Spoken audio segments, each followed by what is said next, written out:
What is up, everyone? Welcome back to another video today, and in this video we are doing a 35th installment of Random Model Airports. Today we're going to be doing the Richmond International Airport. Special thanks goes to Xavier Beller and Troy Buchanan, I'm not sure if I said that right, for suggesting this month's Random Model Airport. Their suggestions were made quite a while back, so finally got around to doing them, so thanks guys for being patient if you're still watching. But if you do have any new suggestions for new Random Model Airports, feel free to leave them in the comments below.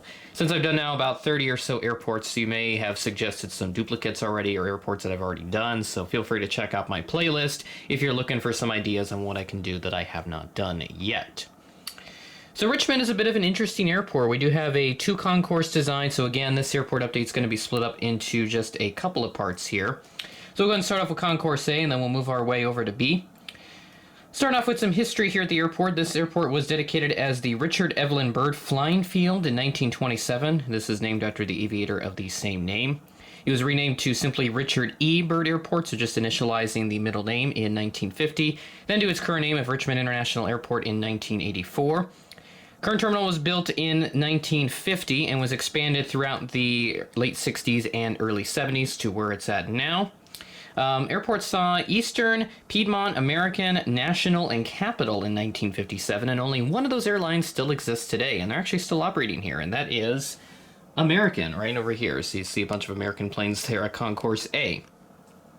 United operated a DC-8-60 service to Los Angeles via Washington Dulles in the mid-1970s, so this is likely the largest aircraft that has ever served Richmond on a regular basis, which I found kind of interesting.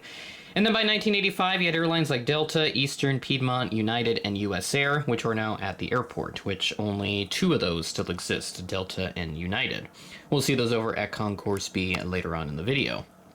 So new services as well to Richmond coming up here in just a few months. Delta connection to Minneapolis begins on June 13th. Breeze to Los Angeles and Providence, Rhode Island begins on May 18th, and then Sun Country to MSP, or Minneapolis, begins on May the 19th. So those are just some of the basic news and information that I have here for Richmond in this case. We'll go ahead and get started with the airport update. Starting off at gate A4, we have this JetBlue Airbus A320 with a high-rise tail. This aircraft arrived in on a service from Orlando International Flight 270. This arrived in at 1:54 p.m., ahead of a scheduled 2:05 p.m. arrival.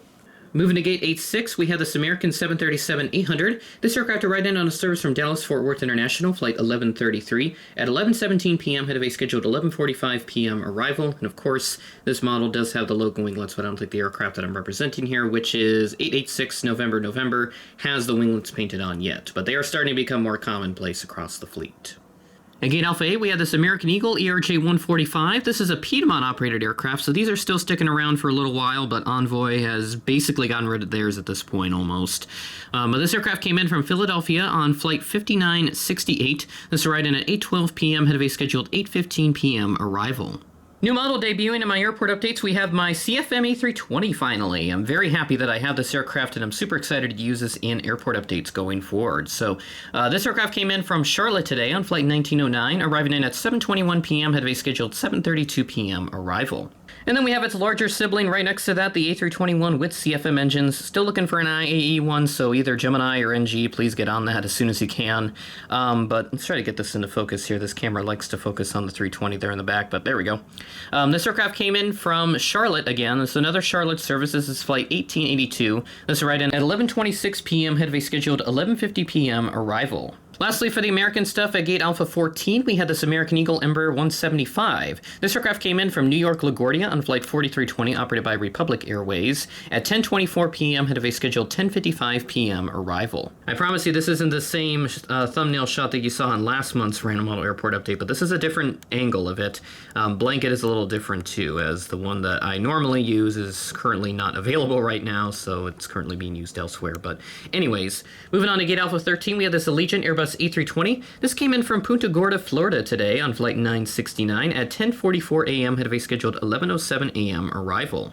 Our last two aircraft, we have Breeze here, so very happy to use both Breeze aircraft in this update, the A220 and the E195. So we'll start off with the A220 here. This is at Gate Alpha 11. This came in on a cross-country flight from San Francisco, California on Flight 137. This touched down at 8:38 p.m., ahead of a scheduled 8:41 p.m. arrival. Our last aircraft here at Concourse A, we have this Breeze Embraer 195. This aircraft came in from New Orleans today on flight 314 at 11:15 a.m. around an 11:14 a.m. scheduled arrival, so only behind by just 1 minute. That's everything here at Concourse A, so go ahead and build up Concourse B, and we'll go ahead and get started on that segment of the update. So we'll go ahead and get into it, so let's hop in.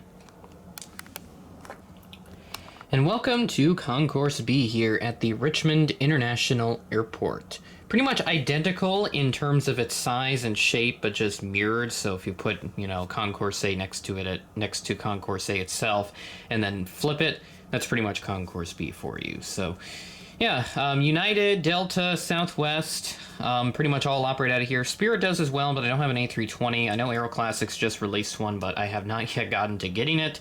Looking to save up money for airliners in Dallas, so I want to have as much money as possible for that convention so I can get some really good stuff.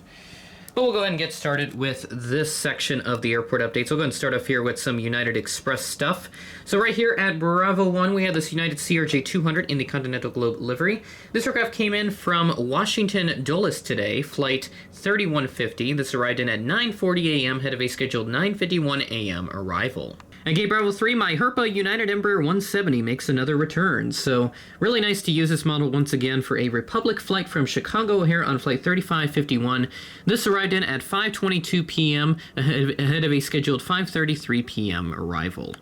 Our sole Southwest plane for the update here at Gate Bravo 9, we have the Southwest 738 with the Heart livery by NG. This aircraft arrived in from Chicago Midway on flight 636. This arrived in at 4:26 p.m. delayed from a 4:05 p.m. scheduled arrival, so a 21-minute delay for this aircraft. At Gate Bravo 11, we have this Delta Connection Embraer 175 with the short winglets. Gemini jets, please do an enhanced winglets one, thank you. This aircraft came in from Boston on flight 5751. This is operated by Republic Airways at 10:35 a.m. ahead of a scheduled 11:05 a.m. arrival. If you are an eagle-eye observer, you may have just spotted this in the top left of your screen from the last aircraft that we just took a look at, but right here at Gate Bravo 13, we have the Delta 737-800 in the SkyTeam livery. This one is 3761 Romeo because I believe 375A Yankee, from what I've read, has since been repainted into normal Delta colors. So this is basically same livery and everything minus the tail number there in the back. But this aircraft came in from Atlanta on flight 2376. This arrived in at 5:36 p.m. ahead of a scheduled 5:50 p.m. arrival. I should mention that the 757s park at this gate as well, but because SkyTeam is here, I figured special liveries take priority over anything else in my airport updates, so I put the special livery here instead of a 757. Last three aircraft in this update right here at Gate Bravo 10, we have the Delta Connection CRJ 900. This aircraft arrived in from New York John F. Kennedy today on flight 5167, operated by Endeavor Air, at 10:58 p.m., a little bit behind a 10:56 p.m. scheduled arrival time, so only behind by just a couple of minutes, so nothing too significant here. At Gate Bravo 4, we get this United A319 in the Evo Blue livery. This aircraft came in from Denver on flight 589, arriving in at 11:03 p.m., a little bit behind a 10:54 p.m. scheduled arrival, so about a 9-minute delay for this aircraft. The photo I saw on Jet Photos of 840 Uniform Alpha showed it in the old livery, but in storage, so I'm not sure if they have repainted this in the Evo Blue yet, but if anybody has seen this within like the last week or so, please let me know if this is now in the Evo Blue livery. But this is all I have for United A319, so I have to use it either way. Our last aircraft in this update, at Gate Bravo 2, we had this United Express CRJ 550. This came in from Washington Dulles today on flight 4443, operated by GoJet. This arrived in at 6:19 p.m., ahead of a scheduled 6:47 p.m. arrival. And that'll do it here for Richmond International Airport. Thank you to Xavier Bell and Troy Buchanan. Again, I'm not sure if I'm saying that right. I do apologize if I'm mispronouncing it, for suggesting Richmond Airport quite a while back. So again, still kind of going through suggestions periodically to see if there's any good suggestions, and Richmond came up as a good one. I haven't done it yet, so I figured, why not? Pretty happy with this overall product, and we'll continue to do random model airport updates as necessary, so feel free to leave some comments below if you want any new suggestions for new random model airports. So with that being said, that is the end of the video. Thanks for watching, and I will catch you in the next one.